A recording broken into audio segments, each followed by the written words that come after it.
So when are we recording? No, we're gonna record in a couple minutes. I'm doing this is the audio test.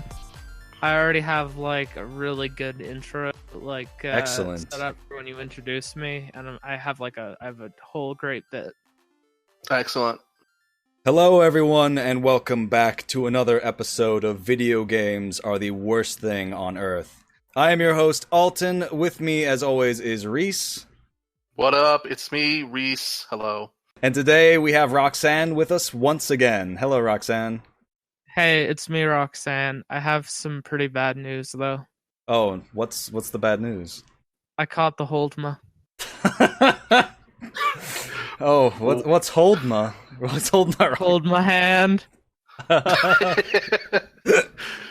sounds like good news. That sounds like excellent news. That's my critique.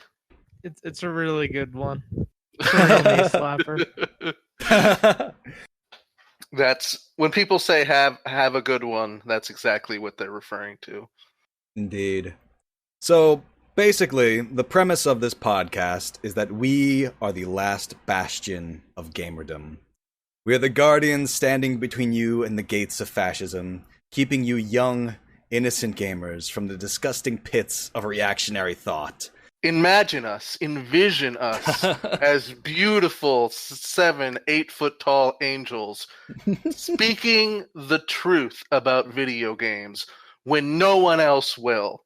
Imagine me as not like an angel in the traditional sense, but more of like one of those like burning wheels of eyes. Okay. Really Done. Like this.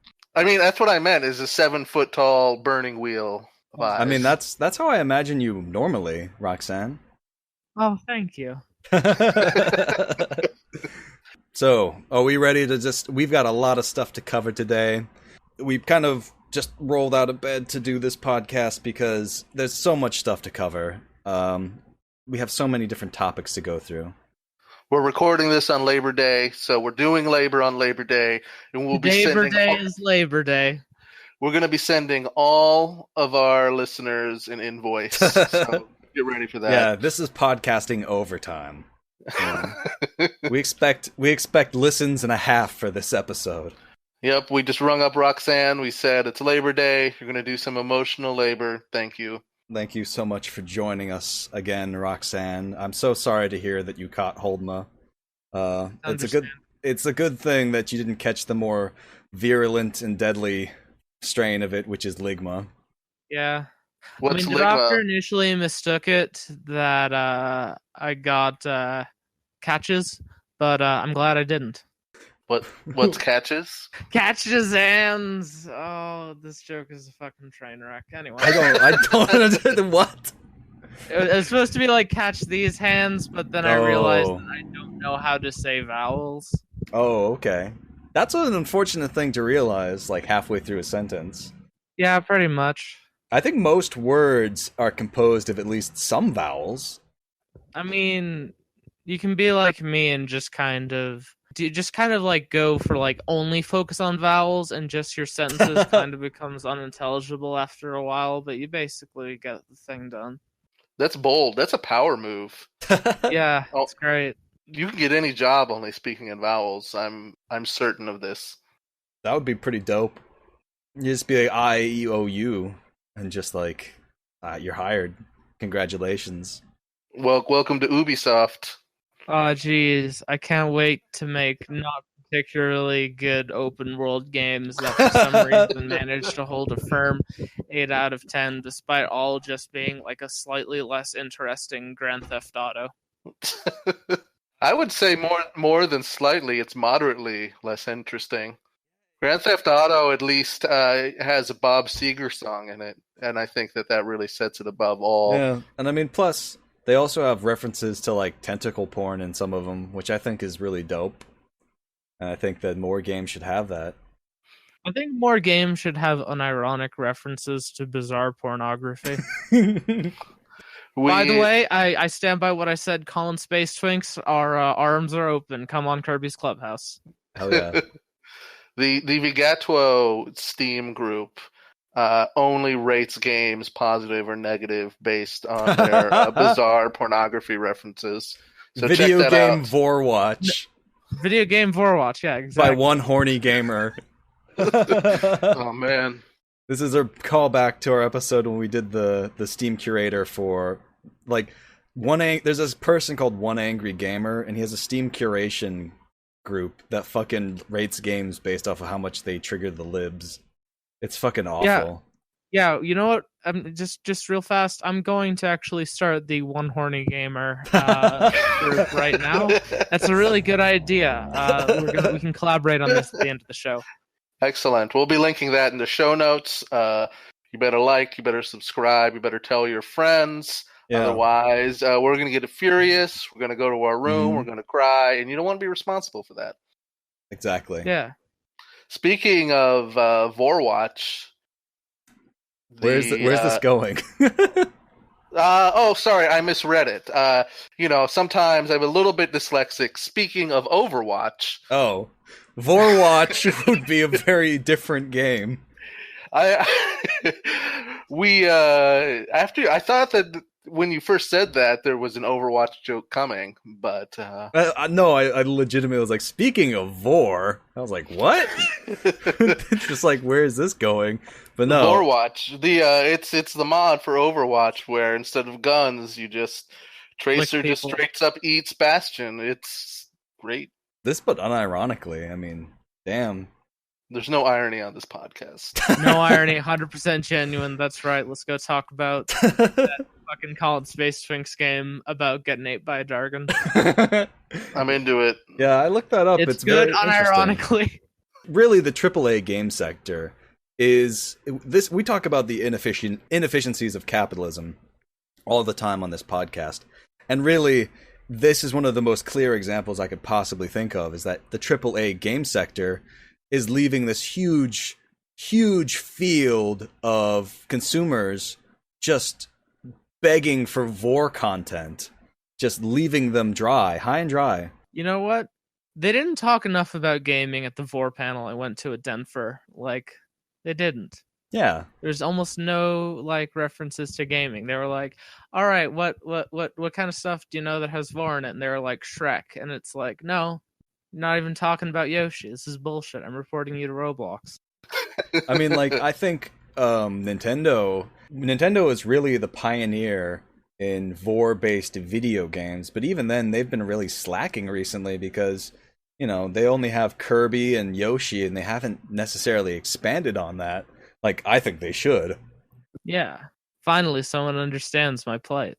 I mean, I think that to me, the number one thing to answer Roxanne's point, I think the number one thing to spice up Ubisoft games would be an Assassin's Creed that's just all about where you get ate by a whale. Well, you can hang out with Jonah. Exactly. That would actually badass Bible stories, but specifically Vor Bible stories. You eat the entire cast and crew of the Bible, and the last level's eating Jesus. Damn. On the cross. He was vored for your sins.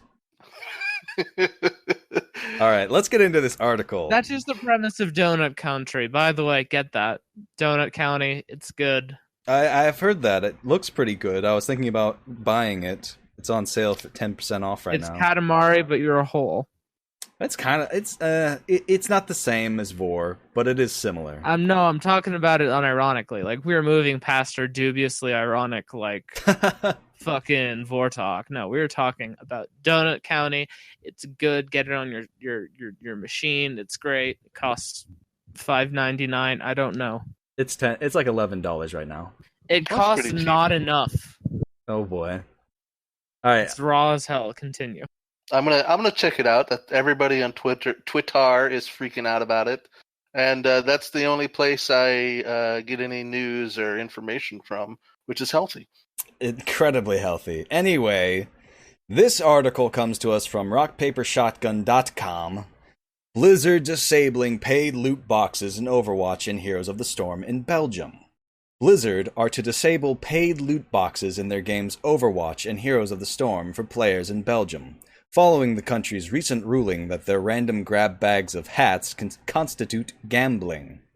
Players in Belgium will no longer be able to buy loot boxes in either game with money or gems, quote unquote, though they will still be able to earn boxes of cosmetic doodads by playing. Blizzard's change is following similar moves from games including NBA 2K18 and Counter-Strike Global Offensive. These measures will be implemented shortly, Blizzard said in Monday's announcement. However, they don't believe they are in the wrong here. In April 2018, the Belgian Gaming Commission published a report that was endorsed by the Belgian Ministry of Justice, in which they concluded that paid loot boxes in Overwatch are considered gambling under local law. They explained, "While we at Blizzard were surprised by this conclusion and do not share the same opinion, we have decided to comply with their interpretation of Belgian law. It is very gracious of them to decide to comply with the law." We also remain open to further discussions with the Belgian Gaming Commission and Ministry of Justice on this topic. Oh, I'll bet you do. Oh, whoa, that's literally what the article writer said. Blizzard concluded, "I bet they do." Belgium is one of several countries cracking down on loot boxes. China requires publishers to reveal the odds of receiving items in loot boxes. South Korea has issued big fines for deception over loot box odds, and the Netherlands has largely stood shoulder to shoulder with Belgium, with games often making changes to accommodate the two countries at the same time. A number of other countries are investigating loot boxes before considering changes, such as Australia, where a Senate committee is due to report back soon on whether they are gambling and how harmful they are. Authorities in the Netherlands have also expressed desire to build loot box legislation across the European Union, so not the UK. If one country or two make changes, publishers will just futz with hat boxes on a local level while still designing and building games around them. But if enough countries band together against them, it'll require a major rethink, or at least a step down to the level of skin stores and item shops where you can see what you're chuffing while buying. A practice I'm perfectly okay with. At the moment, the man is a fair way off gathering sufficient momentum to force such a change. I love the idea of, like, all these European countries banding together against a common enemy in a way not seen since World War II. And this enemy isn't the Nazis. It's not an alien invader. It's internet hat gambling. It's not the red Russians coming to spread communism. No, a specter is haunting Europe. The specter of hat gambling. Oh my god. All I know is that back when I played Overwatch, we had somebody that would log on and play like 2 games with us every like event, and then spends like $70 on loot boxes to get all the costumes, and then just not play again until the next event, which I think is healthy behavior that gaming should encourage. That's raw as hell. I love that guy. That's really cool. Yeah, I mean, it's good. It's certainly embarrassing that countries have to band together to force these game companies to do the right thing. And Overwatch isn't even like that bad comparatively. Like Overwatch wouldn't be the opening salvo for games with this kind of problem compared to like Fortnite or Dota. I think the worst one is PlayerUnknown's Battlegrounds, which you pay $30 and then you have to spend more money to buy the keys to the loot crates that drops. It's just like, it offends me on such a like personal basic level. Also, the fact that skirts are the rarest item in that game is also complete and total bullshit. Hot bullshit. I mean, literally every single Battle Royale game is bad, except for Totally Accurate Battle Royale Simulator. Is that the one where you're a ragdoll? Yeah, you play as like a little blue or red ragdoll man who just flops around a battlefield, and you can pick any clothing you want right off from the bat, which is like dope as shit. It's only $5 too. It's fucked up. They just put all the clothing in the game. You don't have to buy extra clothing. It's pretty ridiculous. I didn't know computers could do that. It's pretty ridiculous because they literally made it as a joke. You know, Totally Accurate Battle Simulator is sort of a very goofy game that they have taken like an insane amount of time to really develop. So I'm curious what it's going to look like when they finally came out. I played the demo. The thing is that they have to make a lot of tremendously high effort goofs in the meantime. Yeah, like this seems like they've done this. They've done stuff like this before, like a DayZ parody where you like run around fighting zombies and running away from other players. Like they keep doing this, and it's every time they do it, they're like, okay, so the DayZ one wasn't actually all that great. I'm not gonna lie, it was interesting. It was kind of fun to goof around in, but I think they might have actually outdone some like genuine efforts to make Battlegrounds. I mean, if you look at some of the low effort ones, there was a terrifying VR battle royale game that I saw on Giant Bomb. If I recall correctly, they got stuck in a bathroom and were like unable to walk out of the bathroom for a long time, and then just like somebody like just appeared at the window and they killed him. And they said, horrible. That's all we need. That's all we need from this game. That's as powerful as we're gonna get. But that also, even though it was alpha of a VR game that's Battle Royale, there were still paid loot boxes in it, of course. You got to build the loot boxes before you build the game. Otherwise, what's the point? Yeah, I mean, of course. Why would you make video games if you're not going to make it into some disgusting live service where people can give you all the money? Also, why are you playing Fallout New Vegas, Roxanne? What are you talking about? New Vegas, guys. Obsidian got like shafted by Bethesda on like the royalties for the game, but you know what? Still, buy New Vegas. It's the good Fallout. Fight me in the street. I think that's not a very controversial opinion, to be honest. I think most people. No, I mean like Fallout 3, hogwash. Fallout 4, a coward's gambit. Fallout 1 and 2, they make me afraid. I don't want to play. But you know what? New Vegas, it's the good one, folks. The ringing endorsement there of Fallout New Vegas by Roxanne, and that's our game of the week, Fallout New Vegas. Game of the week, just play Fallout New Vegas. You can add a bunch of mods to it. You can be a sneaky fight man. Can great. You add a vor mod to it? Oh no, there's one for Skyrim, but not New Vegas. Oh, snap, I didn't know there was one for Skyrim.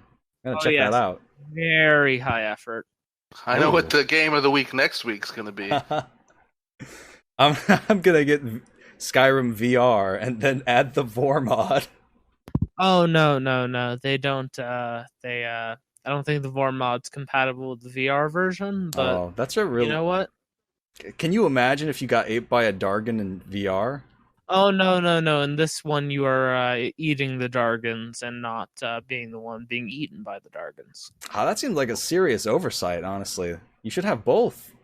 Exactly. Go sign up for an account on the Fallout mod forum or the Skyrim mod forums, and just bring it up with the author, get an open dialogue going. I agree with your initial thought. I think you can't limit the message to one forum. You got to make sure every forum knows about this. Exactly. So just go on the New Vegas forum. Go send some great messages to some of my favorite New Vegas playing friends, like Maxi Satan Official on Tumblr, and just be like, "Hey, why isn't there like enough content in the vor mod for Skyrim? Actually, please don't send her that message because I'm afraid she might listen to podcasts and eventually come across this episode."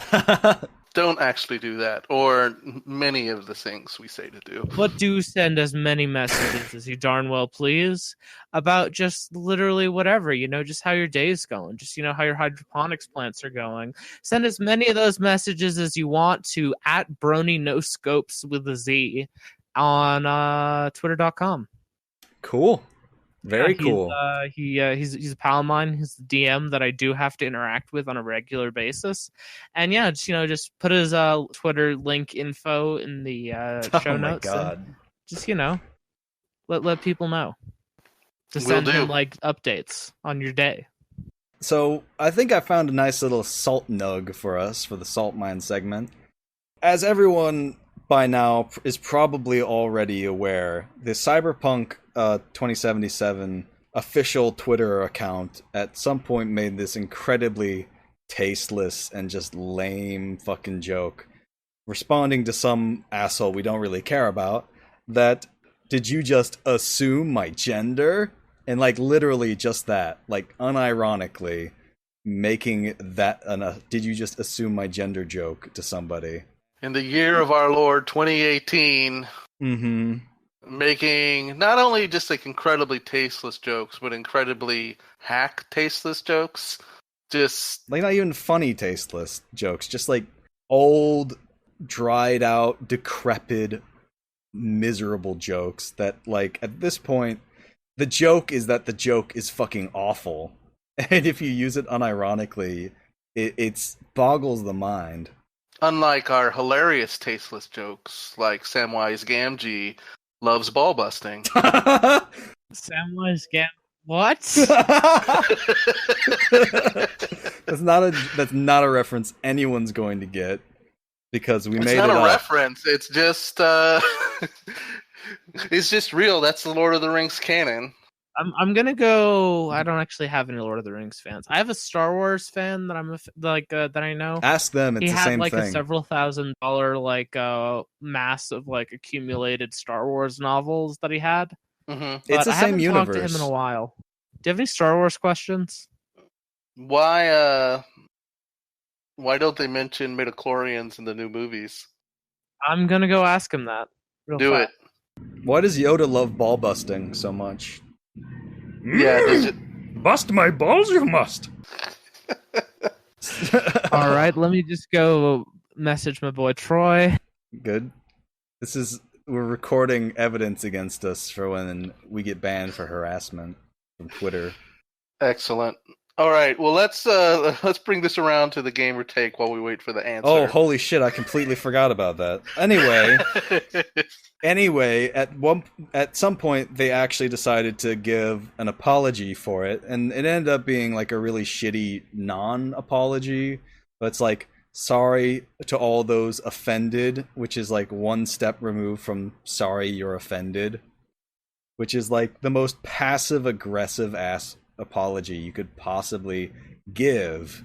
And obviously this small insignificant concession to human decency and just being sorry for making a really bad joke, which you should be, like, if you make a joke that lame, you should feel sorry regardless of whether or not it's offensive. Anyway, this small concession has basically triggered a massive response from the gaming public, who are incredibly mad that they've caved to the SJW pressure to not make transphobic jokes.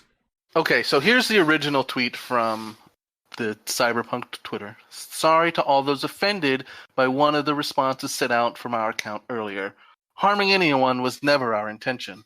Now, and this dude, Murad Khan Tyner, he responds with, "Don't apologize, WTH.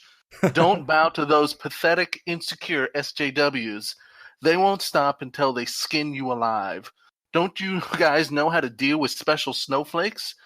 You either D3 barbarian them so hard they vaporize, logically explaining to them, or you simply ignore them." That's exactly what the Diablo 3 barbarian would do, is he would just break SJWs on the wheel of logic. Diablo 3 barbarian, trans and gay, fight me. That's canon. That is canon now. I'm gonna tweet at this guy and get banned, letting him know that. It's hilarious in general that there was this response right after the joke was made. This is just like, yeah, this is who we are. We're transphobic. We love it. Thanks for catering to our interests. And then they're just like this, the most minor, obvious business apology. This is just like PR 101. Just be like, whoops, let's move on. We're going to release this footage now so everyone forgets it. And everybody gets mad because they're not catering to transphobia. And I don't know, it's just like I just want to underscore how fucked up this is about whenever they try to make claims from whatever the amorphous other side, you know, they talk about it, oh, it's about consumers or pushing back against, you know, political correctness or whatever. And then it's just like they can't go too long without the mask slipping and then just being like, our identity is hating trans people, you know, like any reasonable consumer. And I don't know, I just think there's a canon that we should put them in. If it makes you feel better, Reese, I got an answer from Troy about why there aren't midichlorians in the new Star Wars and why Yoda loves ball busting. Okay, let's take them and in that order.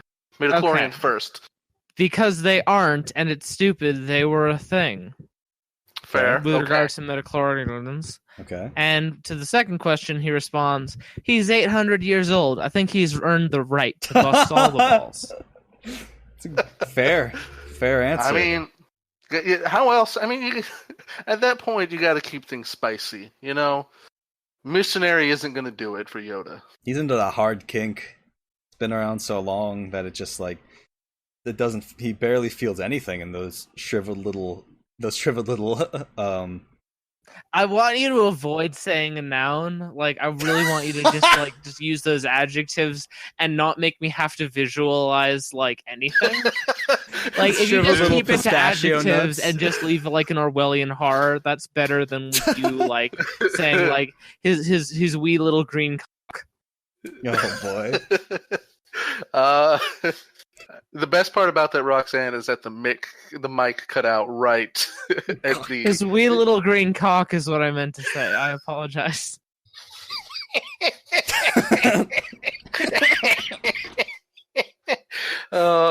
is a good episode. This is an excellent episode. This is horniest episode this season. Vor, Yoda dick. And it's not over. It's not over. Actually, I want to read another response because it's just another hot galaxy brain take. So this comes to us from Draylock. And he's going at Cyberpunk game. Ladies and gentlemen of CDPR, please do not give in to the oppression Olympics culture of the perpetually offended crybabies. You're one of the last bastions of hope in the gaming world, and we need you! Oh, and apologizing when you didn't do anything wrong is impolite. I hate it when people apologize. No, not apologize. Apologizing. I hate that too, apologizing. That's even worse. Yeah. So, I don't know. That one's just funny. I don't have anything else to say about it. These people are just ridiculous. Oh. The last bastion of hope in the gaming world, and we need you, with regards to making a mild apology, is almost as dorky as our intro. Almost. Not yet. Are you a bad enough dude to save video games? From the crybaby SJWs.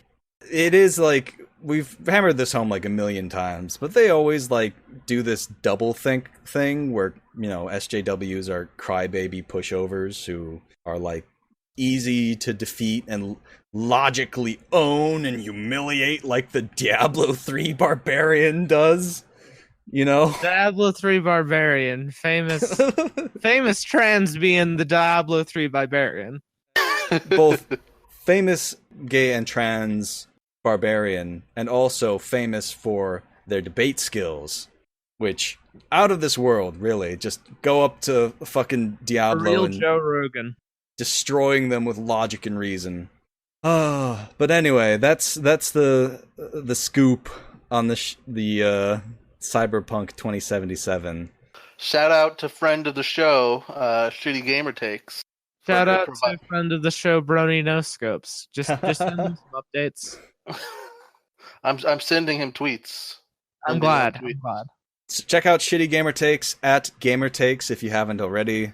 They compile so much of what is basically the dregs of humanity and interactions on Twitter.com, which is basically anything that gamers do. So, yeah. And for providing 90% of our content, All of our jokes are emailed by Yeah. Shitty Gamer Takes right before the show. We just read them off without any changes. Yeah, Shitty Gamer Takes is our ghostwriter. All right, so do we want to talk about this anarcho-syndicalist game company? I don't think I want to read the whole thing. I mean, I don't think we need to read the whole thing, but we can kind of get into it a little bit. Sure.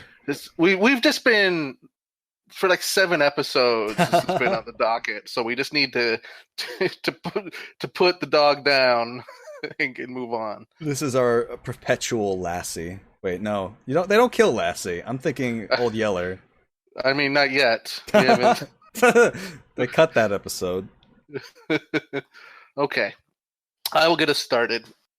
From Kotaku, everyone's favorite game journalism website. Mm-hmm. Game studio with no bosses pays everyone the same, by Nathan Grayson.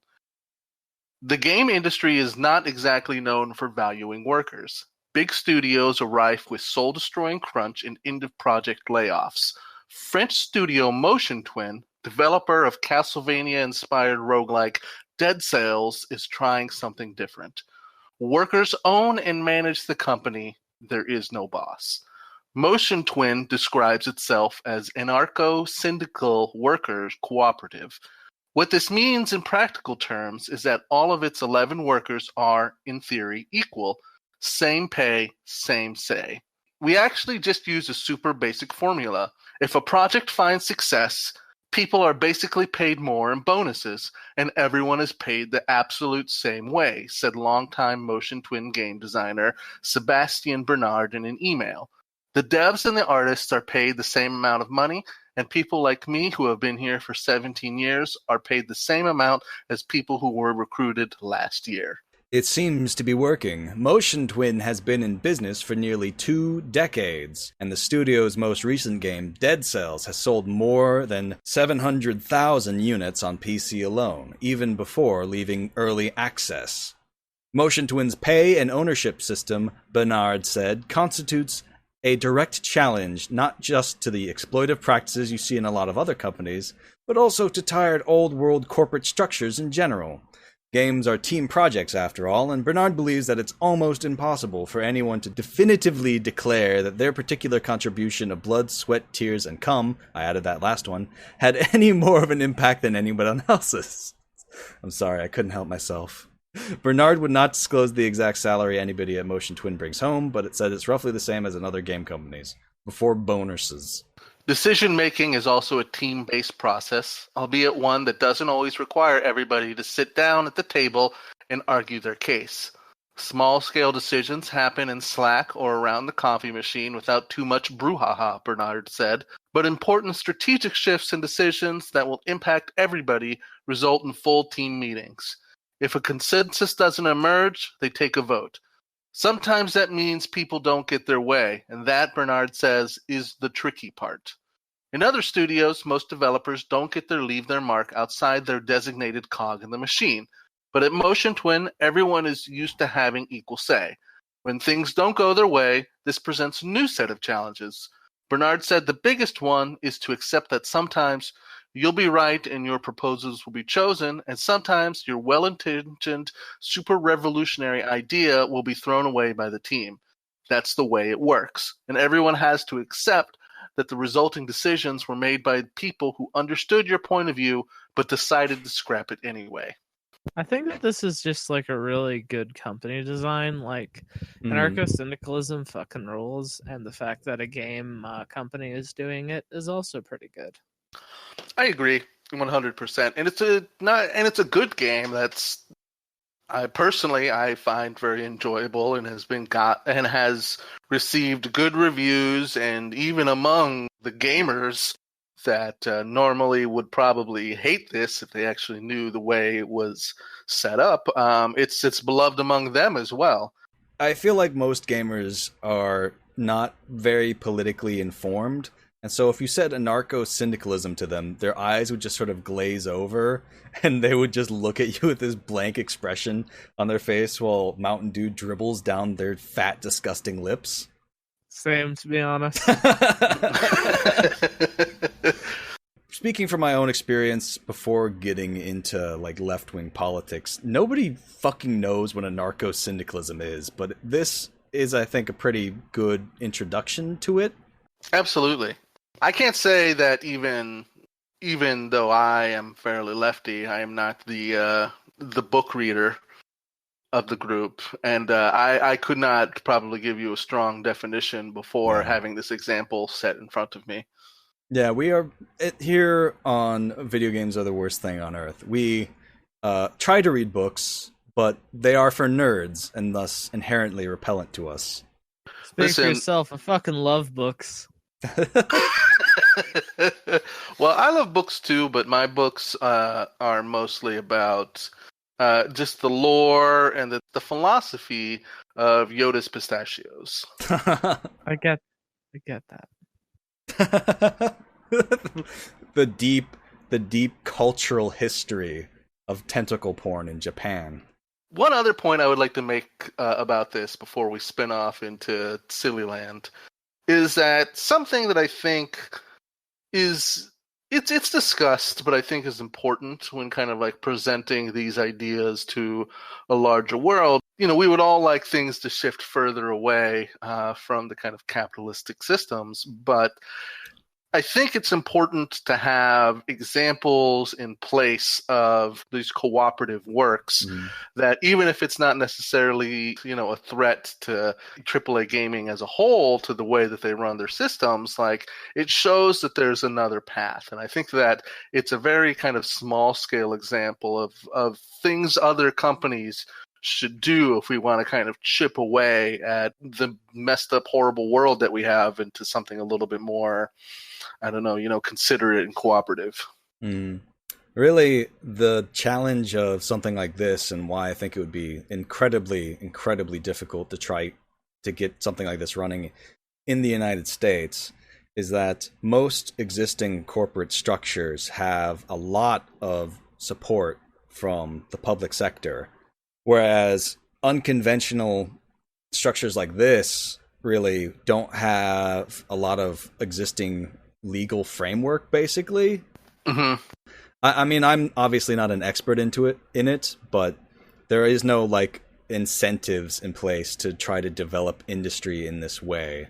And simultaneously, like, so few people in the United States are educated as to this sort of business practice, because the idea of a co-op, even in the United States, at least, you know, from where I've lived, I've barely ever seen them. Like, they're incredibly rare. They're not common at all, and they're usually very tiny. Absolutely. The only places I've encountered them in real life was in the anarchist hellhole of Portland, Oregon, which is actually a very lovely city. But, you know, it would be a very lovely hellhole.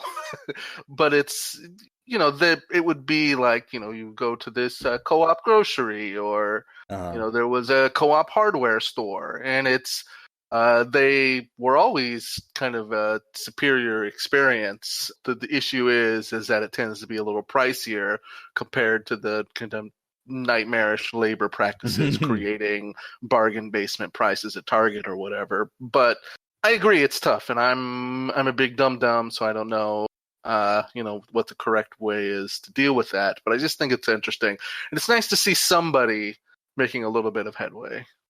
Yeah.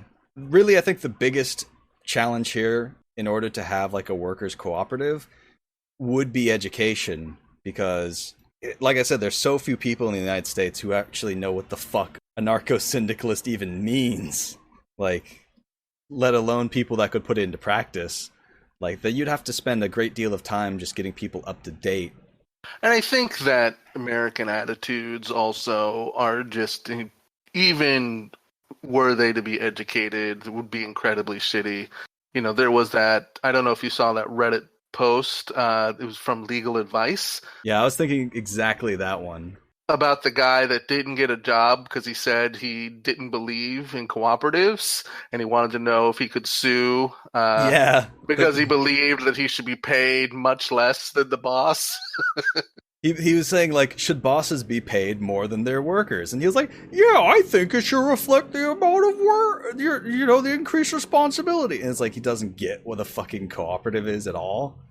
And so he was like, I think they discriminate against me politically. It's just like, fucking hell. I found the post here, but he's removed it because he's a coward. Well, he's received his education. But yeah, I just wanted to cruise on and talk about that because I think it's notable, and I think it got a little bit of mention, but I think it's actually kind of important. And I think what's important about it is how successful it is, and it's successful in terms of the gameplay. It's a really fun game to play. There is not a lot of bullshit involved in it, and there's so many games that you play now that feel like they have to bake in just a lot of nonsense to keep you involved, and just to see that no, it can work and it can create superior games. I found the post. I think we should read it just because it's funny. I'll read it. From the state of Virginia, can I be denied a job for ideological beliefs? I applied for a cashier job that pays their staff amazingly, like almost $50K. They've been around for a long time and are super successful. However, in the interview, they asked me a peculiar question. What does class consciousness mean to you? I told them I didn't really know what they were asking. They elaborated by saying they were a cooperative socialist institution, and the reason why their staff is able to be paid so much is because the bosses take almost the same wage as everyone else, instead of skimming at the top of everyone like in a, quote, normal business. I responded that I think a boss should be compensated extra for taking the risk of starting a business, and that was that. I didn't get the job. I think it was probably because I didn't conform to their ideological beliefs. Is this legal? If not, how does one go about proving they are doing this? Thank you. Oh my fucking god. And at the bottom, someone has typed oof. Nice. Yeah, that one just sort of is like a little capsule of just the sort of psychoses that American culture has instilled into most people without even thinking. They're like, oh, business owners should be paid more because they took a risk. And it's like, it's not quite how the structure of a co-op works. And I don't think they understand that co-op is a cooperative venture. It's like, yeah, everyone participates, everyone takes a risk in creating this thing. It's supposed to be fundamentally different. It's just sad. Yeah. And incredibly funny, because fuck this guy. Yeah, pretty much. Anyway, I think that pretty much covers the anarcho-syndicalist game company. We would really like to see more game companies really following this route. Obviously, a lot of people don't have a choice, and they have to work in like the AAA gaming sphere or on mobile games or whatever, and don't have the same protections that a worker-owned company would have. And for those people, we'd definitely recommend Game Workers Unite, which is sort of the first premier union for game development workers. Like, the only way things are ever going to get better is if people organize as labor. Agreed. Yeah, pretty much. More Colin Space Twinks games and more unions in game. More unions, more games like Symbiotic Fursuit. Yes. All right, so we got two last articles here. Which one would you like to read? Well, we can blast through both of these. We just need just a quick update on this one. We're not going to read the whole article, but it's by Maddie Myers. But basically, that what we all wanted to believe so much to be true. It's fake news. It's a lie. It's fake news. It's fake news in reality, but not in my heart. No, the title of this article is No, Master Chief's suit does not jerk him off. No, lies, impossible. I hate you. Die. This has run against the canon of VGATWTOE in a way that is just it's just disruptive and painful for us to admit. I'm gonna cut to the end here. Is that while the novel page that has been passed around is faked, there is nothing in the Halo universe that suggests that the suit can't jack him off. So I think, the most important thing in art and in stories and in fiction is your personal connection to it and what it inspires in your imagination. And when I play Halo, I'm imagining the suit jacks me off at least twice a level. I get that.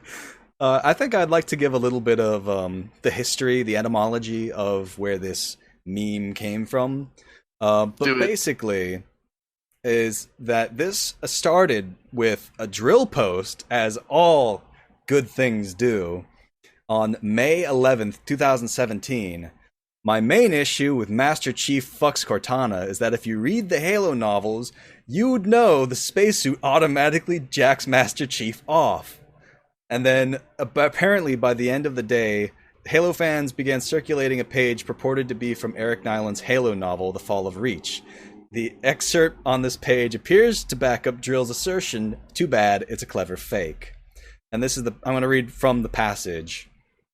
Halsey stepped into the circle and turned to address the Spartan 2's program's benefactors. As she did, a holographic diagram of the Mjolnir armor was displayed to her left, as the same files were transferred to the benefactors' PDAs.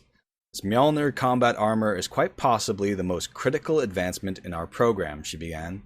It will serve as a lifeline to our Spartans. It increases their already enhanced agility, strength, and reflexes. The outer casing is enhanced titanium alloy, and the undersuit is an advanced flex suit capable of applying biofoam wherever one of the benefactors cut her off. Am I seeing this right? She looked up from her PDA in the quoted text. The groin region packs a sexual stimulant designed to reduce combat stress and... Yes, it does. But we will be discussing the inquiries on Mjolnir armor at a later date. This is merely a press... And then it cuts off. So... Goddamn. We were tricked by an incredible fake. And I think... I don't think there's any shame in it. Because we wanted it to be true, to be honest. We wanted it so bad we ignored the signs that this was... There's no way that this could be real. I think there's two ways of looking at it. I think you can look at it like it's a fake, if you're a slave to the wheel of logic and reason. Or you could look at this as an oracle delivering prophecy. Speaking to the future of the Halo series, and that will be retroactively applied to the next woeful Halo collection whenever that's released. That's such a good point, and that's sometimes fan creations, fan ideas are integrated into the original works themselves, which I think that there's a great opportunity here for fan and creator collaboration in incorporating elements of Master Chief getting jacked off by his suit into Halo 6. Roxanne, thank you for joining us for the horniest episode we've had so far. I'm glad I could help.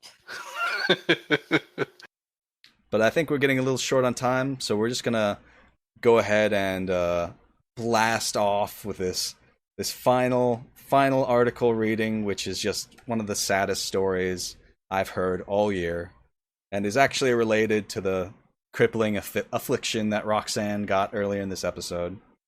All right, this is no. This story is Alton's baby, so I feel like all right. Address it. So this comes to us from Eurogamer.net, writer Wesley Yin Poole. Xbox fan says Ligma meme destroyed his 12-year-old gamer tag. An Xbox gamer says his 12-year-old gamer tag was destroyed because of the Ligma meme. Redditor Captain of Awesome took to the r/Xbox One subreddit to complain after his gamer tag was changed. Captain of Awesome's gamer tag is Ligma, which he said he had used since the Halo 2 era on the original Xbox. He came up with the name for a character created in the first Guild Wars called Ligma Renzin. God damn. He's even gotten custom controllers with Ligma printed on them.